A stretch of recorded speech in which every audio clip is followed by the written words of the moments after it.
আজ ফের মুখ্যমন্ত্রীর জনতার দরবার। সপ্তাহের প্রথম দিন সোমবার আজ ফের মুখ্যমন্ত্রীর জনতার দরবার। সরাসরি জনতার কথা শুনবেন শুভেন্দু অধিকারী। জনতার দরবারে অন স্পট সমাধান। গত সোমবার তিনি জনতার দরবার করেছেন এবং তারপর এই সোমবার আজ ফের কর্মসূচি।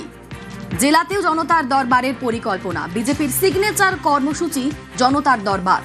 প্রতি সোমবার বসবে এই কর্মসূচি।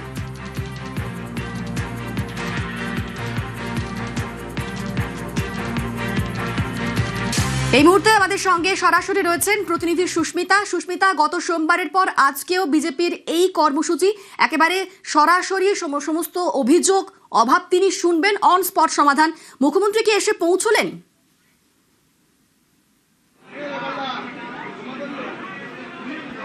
দেখো, মিনিট পাঁচেক আগে মুখ্যমন্ত্রী শুভেন্দু অধিকারী সল্টলেক বিজেপি দফতরে জনতার দরবার কর্মসূচিতে হাজির হয়েছেন। সল্টলেক বিজেপি দফতরে এই মুহূর্তে কাতারে কাতারে লোক, কয়েকশো লোক এই মুহূর্তে জড়ো হয়েছে, যারা মুখ্যমন্ত্রীকে কাছে পেয়ে তাদের দাবি দেওয়া, তাদের সমস্যা, সেই সমস্যার কথা জানাবেন।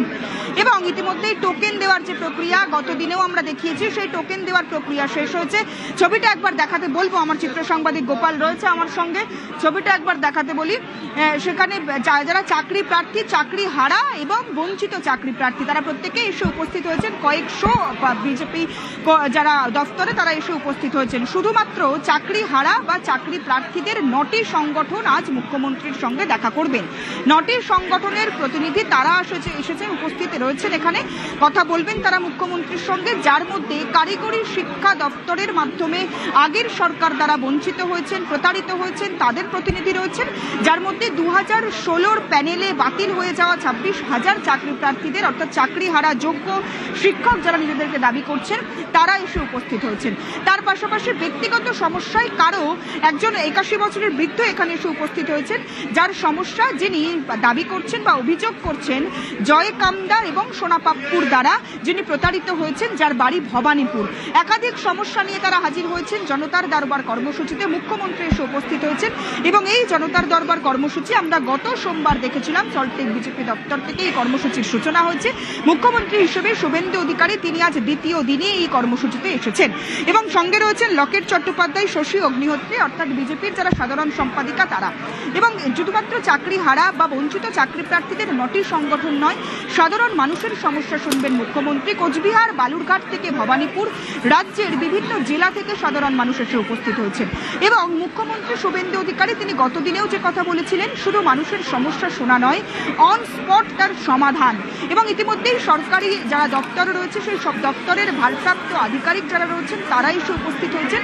অর্থাৎ যে সমস্যা যে দপ্তরের অধীনে, সেই দপ্তরের আধিকারিক দিয়ে অন স্পট সমস্যার সমাধানের পন্থা সেই অভিযোগকারিনী বা অভিযোগকারীকে বলে দেওয়া এবং সমস্যার সমাধানের উপায় বা পন্থা বাতলে দেওয়া, সবটাই মুখ্যমন্ত্রী শুভেন্দু অধিকারী সল্টলেক বিজেপি দপ্তরের দ্বিতলে বসে এই মুহূর্তে করছেন। সাধারণ সম্পাদিকা থেকে সরকারি আধিকারিক প্রত্যেকেই উপস্থিত রয়েছেন মুখ্যমন্ত্রীর সঙ্গে।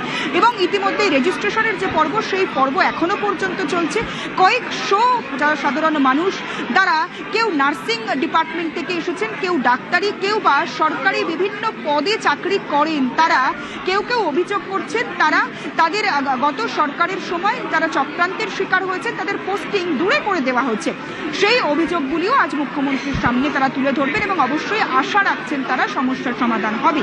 এবং এই মুহূর্তে ছবিটা একবার দেখাবো আরো একবার। সল্টলেক বিজেপি দপ্তরে এই মুহূর্তে বিজেপি কর্মী সমর্থকদের সঙ্গে অবশ্যই সাধারণ মানুষ তারা এসে উপস্থিত হয়েছেন। মুখ্যমন্ত্রী শুভেন্দু অধিকারী তিনি জনতার দরবারে এসে উপস্থিত হয়েছেন, জনতার কথা শুনবেন, জনতার সমস্যা সমাধান করবেন। এবং বিজেপি ক্ষমতায় আসার আগে, এরাজ্যে সরকার প্রতিষ্ঠার আগে যে কথা বারবার বলেছিল, এরাজ্যে বিজেপির সরকার নয়, প্রতিষ্ঠিত হবে জনতার সরকার, প্রতিষ্ঠিত হবে মানুষের সরকার। সেই কথা রাখার চেষ্টা করছে অন্তত এখনো পর্যন্ত বিজেপি, এমনটা বলাই যায়।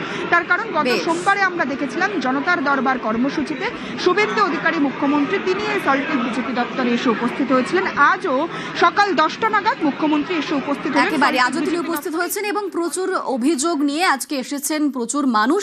তাদের মধ্যে একজন প্রবীর মুখার্জি, তিনি কি বলছেন তার বক্তব্য শোনাবো।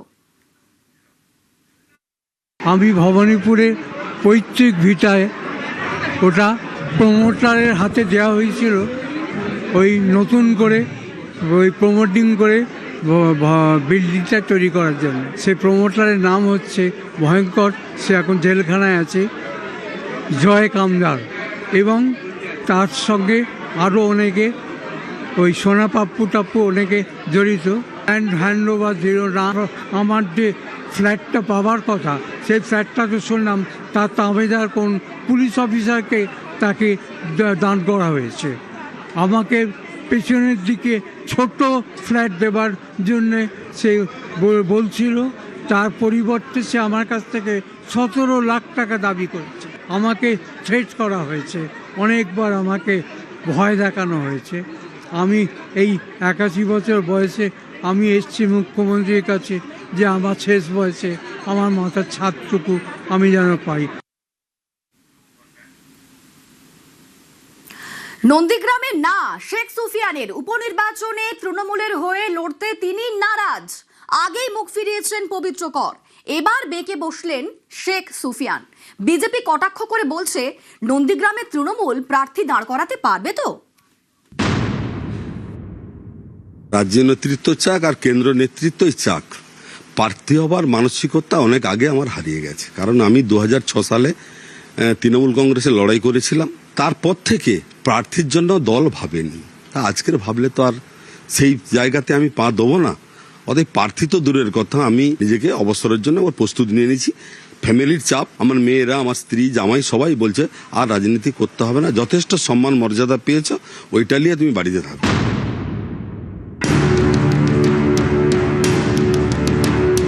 নন্দীগ্রামে দাঁড়াতে চান না শেখ সুফিয়ান।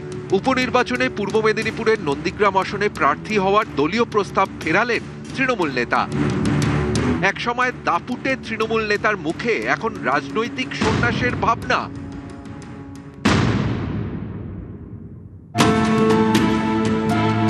একসময় দাপুটে তৃণমূল নেতা, নন্দীগ্রাম জমি আন্দোলনের অন্যতম মুখ শেখ সুফিয়ান। মমতা বন্দ্যোপাধ্যায়ের অত্যন্ত বিশ্বস্ত বলেই পরিচিত ছিলেন। 2021-এর বিধানসভা ভোটে মমতা বন্দ্যোপাধ্যায় দাঁড়ান নন্দীগ্রামে। তখন তার নির্বাচনী এজেন্ট ছিলেন শেখ সুফিয়ান।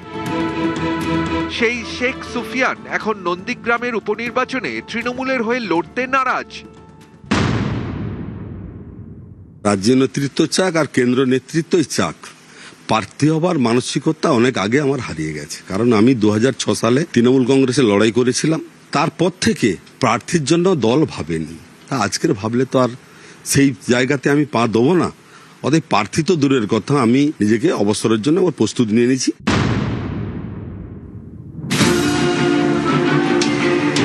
26-এর ভোটে নন্দীগ্রাম জেতেন শুভেন্দু অধিকারী। তৃণমূল প্রার্থী পবিত্র করকে প্রায় 10,000 ভোটে হারান। শুভেন্দু জেতেন ভবানীপুরেও। 2 কেন্দ্রেই জেতার পর ভবানীপুরকে বেছে নেন শুভেন্দু অধিকারী। তাই নন্দীগ্রামে ফের ভোট হবে। উপনির্বাচনে কি ফের তৃণমূলের হয়ে লড়বেন পবিত্র কর? না, সেরকম আর লড়াই করার মতো আর ইচ্ছে নেই।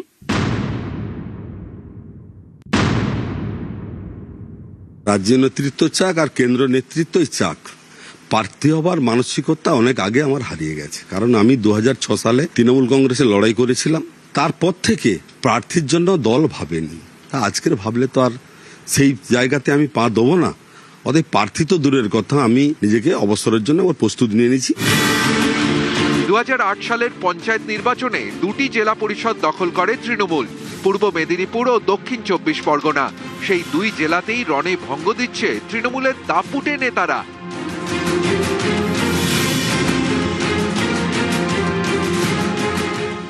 দক্ষিণ 24 পরগনার ফলতার উপনির্বাচনের আগেই ভোট ময়দান ছেড়ে পালান তৃণমূল প্রার্থী জাহাঙ্গীর খান। অনেকেই বলেন, কয়েকদিন আগেও জাহাঙ্গীর খানের নামে ফলতায় বাঘে গরুতে এক ঘাটে জল খেত। রাজ্যে পালাবদল হতেই ভোট ময়দান থেকে সেই পুষ্পা পগার পাড়। তৃণমূলের দুর্গ ফলতায় এখন পদ্মের চাষ। আর এদিকে পূর্ব মেদিনীপুরের নন্দীগ্রামে প্রার্থী হতে নারাজ শেখ সুফিয়ান।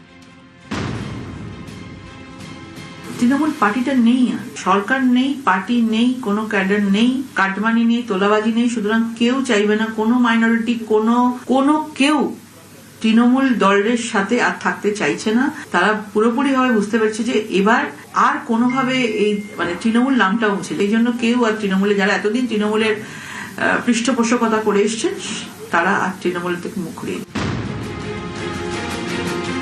শেখ সুফিয়ান একসময় দাপুটে তৃণমূল নেতা, তিনি আজকে অনেকটাই হতাশ, কিন্তু আশাবাদী শুভেন্দু অধিকারী মুখ্যমন্ত্রী হিসেবে সফল হবে, এমনটাই তিনি দাবি করছেন। নন্দীগ্রাম থেকে ক্যামেরায় খোকন দাসের সঙ্গে Sujit Bhowmik, news 18 Bangla. News flag. ফলতায় ধুলিস্বাদ তৃণমূল 2024 সালে ডায়মন্ড হারবারে অভিষেক বন্দ্যোপাধ্যায়কে সব থেকে বেশি লিড দিয়েছিল ফলতা। সেই ফলতা এবার তৃণমূল লাস্ট বয়। বড় সড় প্রশ্নে ডায়মন্ড হারবার মডেল, এক্স স্যান্ডেলে তোপ মুখ্যমন্ত্রী শুভেন্দু অধিকারীর। সেই এক্স স্যান্ডেল পোস্ট দেখাবো, কি লিখেছেন মুখ্যমন্ত্রী দেখাবো। মুখ্যমন্ত্রী লিখেছেন, কুখ্যাত ডায়মন্ড হারবার মডেল পরিণত হলো তৃণমূলের হারবার মডেলে। সর্বপ্রথমে আমি ফলতা বিধানসভা আসনের পুনর্নির্বাচনে ভারতীয় জনতা পার্টির প্রার্থী শ্রী দেবাংশু পান্ডাকে বিপুল জনাদেশ নিয়ে বিধানসভায় পাঠানোর জন্য ফলতার জনতা জনার্দন গণদেবতাকে নতমস্তকে প্রণাম জানাই। ফলতার ভোটারদের কাছে বিশেষভাবে কৃতজ্ঞ। বিজেপির প্রার্থীকে 1 লক্ষ ভোটে জেতানোর আবেদন করেছিলাম, জয়ের ব্যবধান 1,08,000 পেরিয়েছে। উন্নয়নের মাধ্যমে আপনাদের এই ঋণ শোধ করব। সোনার ফলতা গড়ার জন্য আমরা দায়বদ্ধ। মুখ্যমন্ত্রী লিখেছেন, একটি নীতি আদর্শহীন দল যা মাফিয়া কোম্পানিতে রূপান্তরিত হয়েছিল, ক্ষমতা হারাতেই তার কঙ্কালসার দশা উন্মোচিত হয়েছে। রাষ্ট্রীয় শক্তির অপব্যবহার করে সরকারি ধন লুট, মানুষের কষ্টার্জিত অর্থ তোলাবাজি, সিন্ডিকেট ও ট্রেড কালচারের মাধ্যমে কেড়ে নিয়ে এই দলের নেতারা ধরাকে সরা জ্ঞান করেছিল। মুখ্যমন্ত্রী আরো লিখেছেন, প্যারাসুটে নেমে সেনাপতি আখ্যা পাওয়া এক জালিয়াত এমন কোনো অপরাধ নেই যা সংগঠিত করেনি। নিজের অপরাধ সিন্ডিকেটকে প্রতিষ্ঠিত করতে, গণতন্ত্রের কণ্ঠরোধ করতেও কোনো কসুর করেনি এই বাঘের ছাল পরিহিত বেড়াল। ফলস্বরূপ বিগত নির্বাচনকে পরিহাসে পরিণত করে এই বিধানসভা ক্ষেত্রে 1.5 লাখ ভোটের লিড নিয়েছিল তৃণমূল। 15 বছর পরে যখন মানুষ নিজের ভোট নিজে দেওয়ার স্বাধীনতা ফিরে পেলেন, তখন আসল বাস্তব প্রকাশিত হলো। আরও লিখেছেন, এ তো সবে শুরু, প্রত্যাখ্যানের দীর্ঘ যাত্রা এবার অতিক্রম করতে হবে। আগামী দিনে তৃণমূল কংগ্রেসের নেতৃত্বের সামনে নির্বাচনে নোটার বিরুদ্ধে কঠিন লড়াই অপেক্ষা করছে। সর্বভারতীয় তৃণমূল কংগ্রেস ইতিমধ্যেই ত্রিপুরা রাজ্যের বিধানসভা নির্বাচনে নোটার কাছেও পরাজিত হয়েছে। আগামী দিনে পশ্চিমবঙ্গেও এই জমজমাট লড়াই প্রত্যক্ষ করার অপেক্ষায় রয়েছেন পশ্চিমবঙ্গবাসী।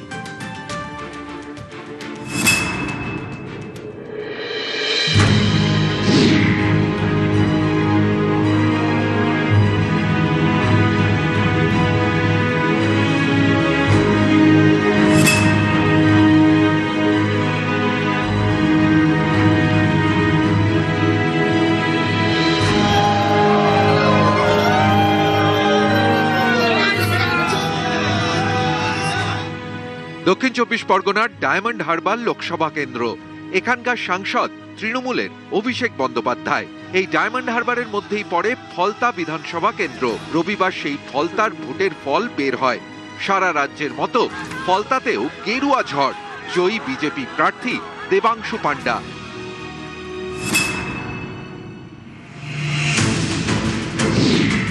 দু 2021 সালে ফলতায় তৃণমূল পায় 56% ভোট।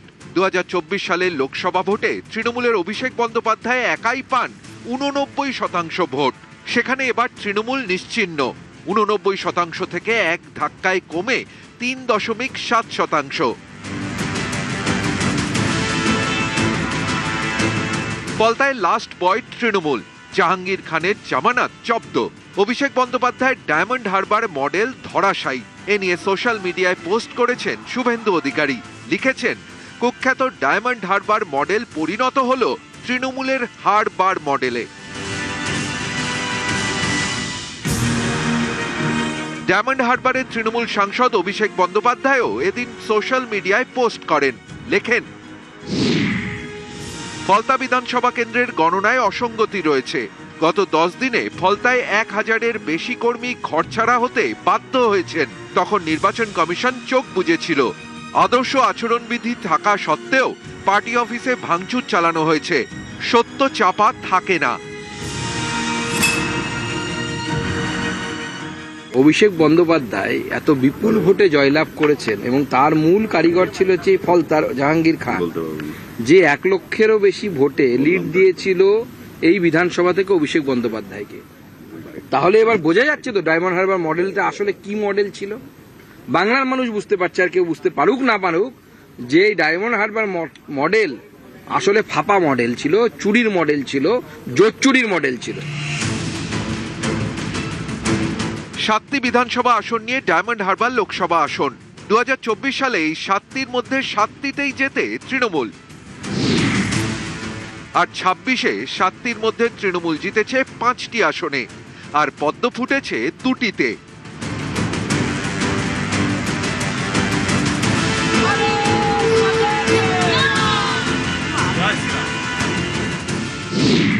চব্বিশে তৃণমূল পেয়েছিল 10,43,493 ভোট, বিজেপি পেয়েছিল 3,36,068 ভোট, 7,07,425 ভোটে জেতেন অভিষেক। 26-এ তৃণমূল পেয়েছে প্রায় 7,38,504 ভোট, বিজেপি পেয়েছে প্রায় 6,44,955 ভোট। তৃণমূল আর বিজেপির ভোটের ব্যবধান মাত্র 93,549। অর্থাৎ অভিষেকের লোকসভা কেন্দ্র ডায়মন্ড হারবারে তৃণমূলের ভোট এক ধাক্কায় কমেছে 3,04,989। অভিষেক বন্দ্যোপাধ্যায় এত বিপুল ভোটে জয়লাভ করেছেন এবং তার মূল কারিগর ছিল যে ফলতার জাহাঙ্গীর খান, যে 1 লক্ষেরও বেশি ভোটে লিড দিয়েছিল এই বিধানসভা থেকে অভিষেক বন্দ্যোপাধ্যায়কে। তাহলে এবার বোঝা যাচ্ছে তো ডায়মন্ড হারবার মডেলটা আসলে কি মডেল ছিল। বাংলার মানুষ বুঝতে পারছে, আর কেউ বুঝতে পারুক না পারুক, যে এই ডায়মন্ড হারবার মডেল আসলে ফাঁপা মডেল ছিল, চুরির মডেল ছিল, জোচ্চুরির মডেল ছিল।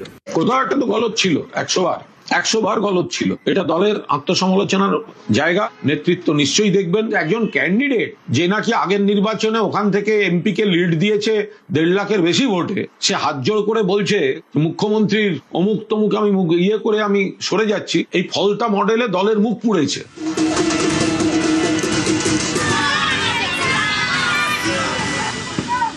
নিউজ 18 বাংলা।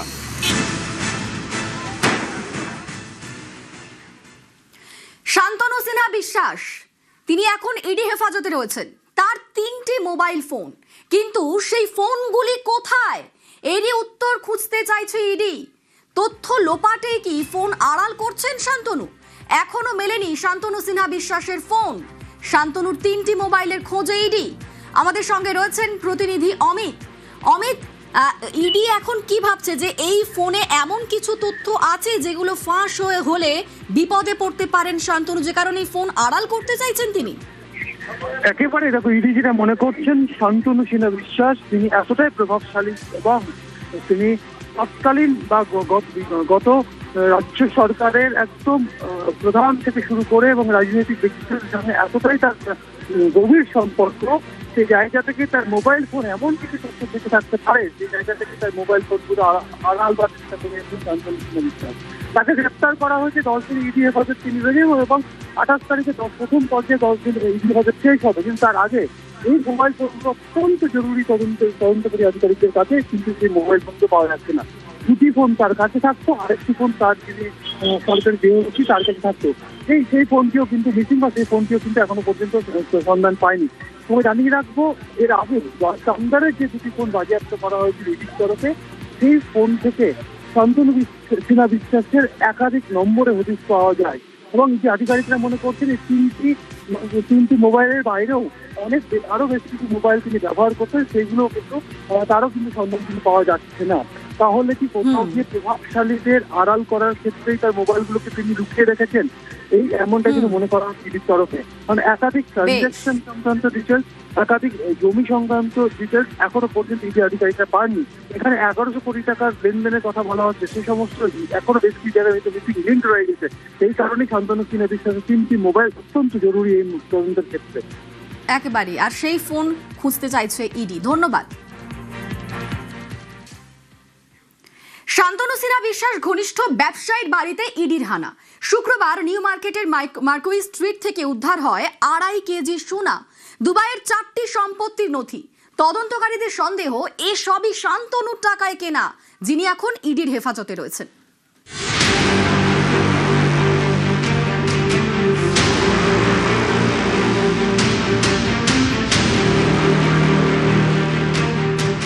শান্তনু সিনহা বিশ্বাস কলকাতা পুলিশের ডেপুটি কমিশনার। জমি কেলেঙ্কারি মামলায় গত 14 মে তাকে গ্রেফতার করে ইডি।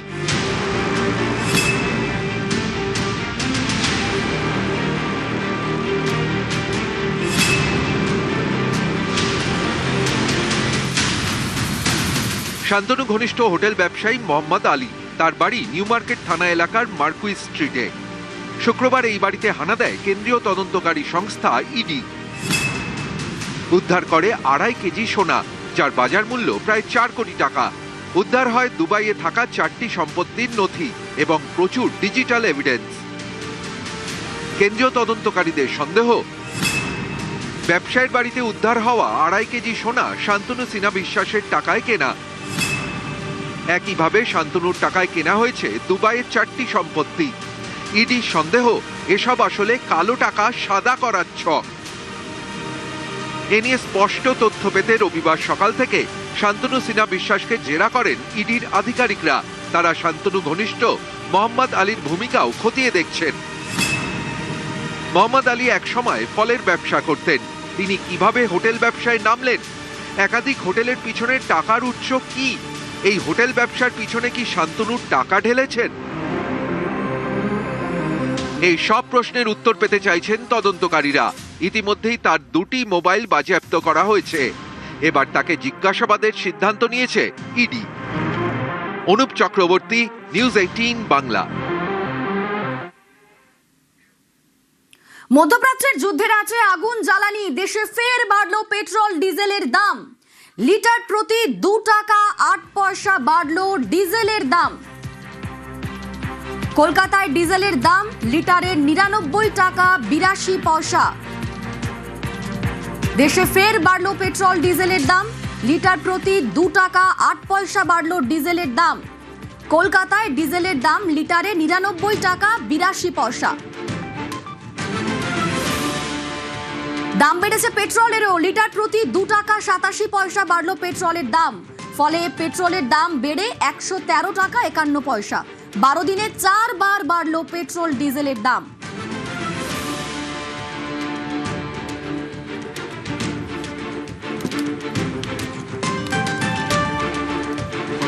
क्या करिएगा, अभी युद्ध चल रहा है ईरान का, तो जब तक ये मामला ठीक नहीं होगा तो ऐसे ही चलेगा। अभी तो बहुत कम बढ़ रहा है। अभी देखिएगा उधर में कोई देश में 70% 60% बढ़ा है। अभी कंजम्पशन कम किया? कहाँ, बिल्कुल कम किया। हम जो 4 गाड़ी अब 2 गाड़ी चलता है।